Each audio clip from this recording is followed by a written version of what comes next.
इस दुनिया में सलामत रखा। क्योंकि काफ़ी लोग थे जो आज के दिन में परमेश्वर के इस प्रकाश को, परमेश्वर के इस उजाले को नहीं देख सके। और सचमुच हम कितने ही खुशनसीब लोग हैं कि हम परमेश्वर की महिमा को, परमेश्वर के फ़ज़ल को आज हमने देखा। और सचमुच हम मुबारक लोग हैं, क्योंकि बाइबल बोलती है कि धन्य है वो जो मेरे वचनों के ऊपर चलता है, मेरे वचनों को मानता है।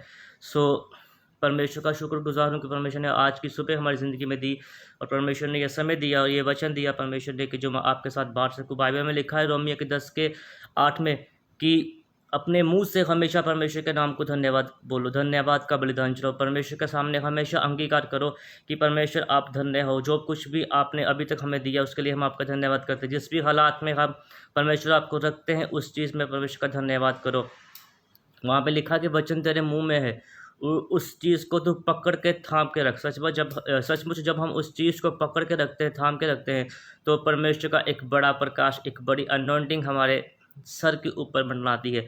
जो लोग सुबह उठते हैं परमेश्वर के नाम को धन्य कहते हैं, सुबह जल्दी उठते हैं, परमेश्वर के नाम को मुबारक बोलते हैं, परमेश्वर का एक बड़ा प्रकाश, एक बड़ी आशीष उनके घर में, उनके बच्चों के ऊपर, उनके कामों के ऊपर, उनके हाथों के ऊपर चलती रहती है। और वो आशीष, वो अभिषेक हमेशा बढ़ता रहता है, क्योंकि वो सबसे पहले उठ के अपने परमेश्वर, अपने सृजनहार को, अपने परमात्मा को, अपने खुदा को, अपने रब को, अपने ईश्वर को वो लोग याद करते हैं, उसको धन्यवाद देते हैं कि परमेश्वर, मेरे खुदा, मेरे ईश्वर, तेरा शुक्रगुज़ार हूँ कि तूने मुझे आज की सुबह दी, तूने मुझे आज के दिन ज़िंदा रखा, तूने मुझे एक और ज़िंदगी का दिन दिया। क्योंकि ये ज़िंदगी है, एक दिन ख़त्म हो जाएगी, लेकिन ये जो रूह है हमारे अंदर परमेश्वर ने डाली हुई है, परमेश्वर ने उस रूह का हिसाब हमसे लेंगे। जब हमारी मृत्यु होगी तब वो रूह परमेश्वर के सामने प्रस्तुत होगी, परमेश्वर के सामने खड़ी होगी। तब परमेश्वर हमसे पूछेंगे कि मैंने तुझे इस धरती पर भेजा था अपने काम के लिए, अपने सुसमाचार प्रचार करने के लिए। क्या तूने मेरे सुसमाचार का प्रचार किया? अगर किया तो कितना किया? और कितनी रूहों को तूने मेरे पास लेके आया?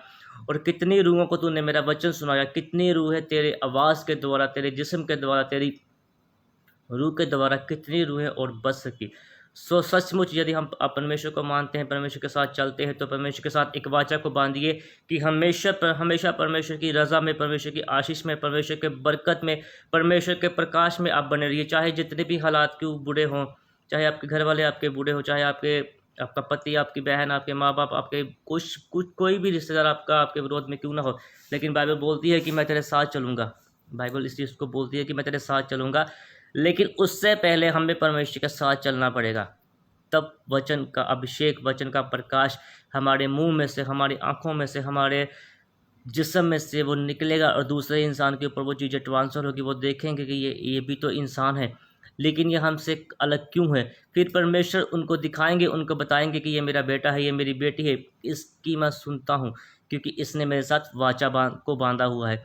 इसकी और मेरी एक बात है, इसकी जो आवाज़ है वो मेरे आवाज़ से मैच करती है, क्योंकि वो इंसान परमेश्वर के साथ हमेशा अपनी आशीषों को बांटते हैं, अपनी खुशियों को बांटते हैं, अपने दुख को बांटते हैं। बाइबल में लिखा है कि सचमुच यदि तू मुझसे चाहे तो मुझसे मांग, तो तुझे मैं कौमों को तेरे लिए दूंगा।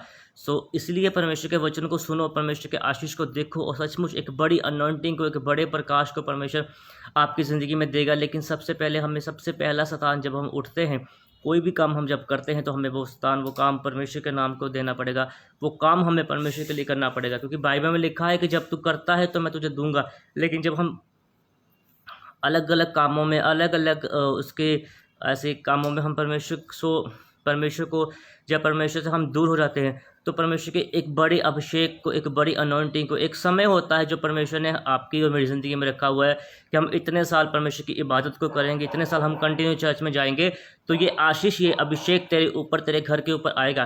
ये इस बात को आप याद रखो। वचन बोलता है इस चीज़ के लिए कि हर एक काम का एक समय है।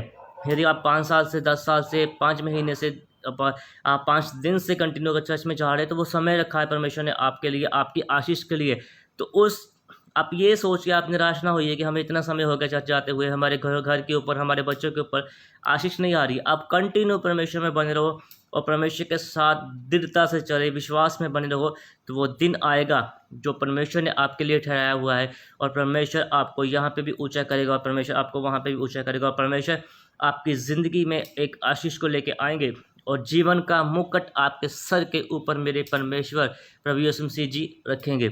सो सचमुच परमेश्वर का अभिषेक है जो हर एक चीज़ को दिखाता है, और परमेश्वर का प्रकाश है जो हर एक चीज़ को हमें बताता है कि ऐसे नहीं ऐसे आप अपनी ज़िंदगी में काम करें।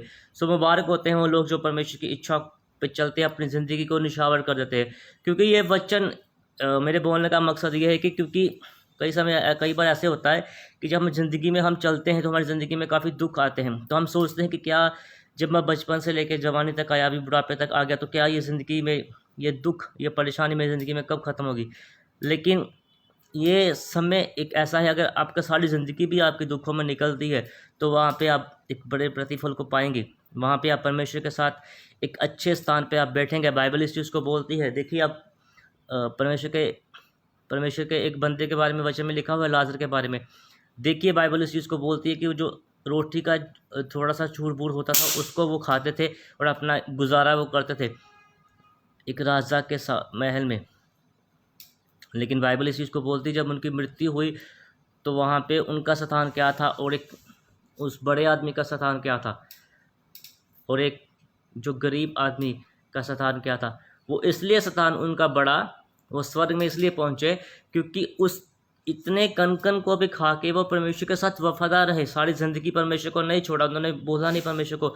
जो कुछ मिलता था सिर्फ धन्यवाद का बलिदान दे के उस चीज़ को वो खाते थे, तो परमेश्वर की एक बड़ी आशीष को वो लेते थे।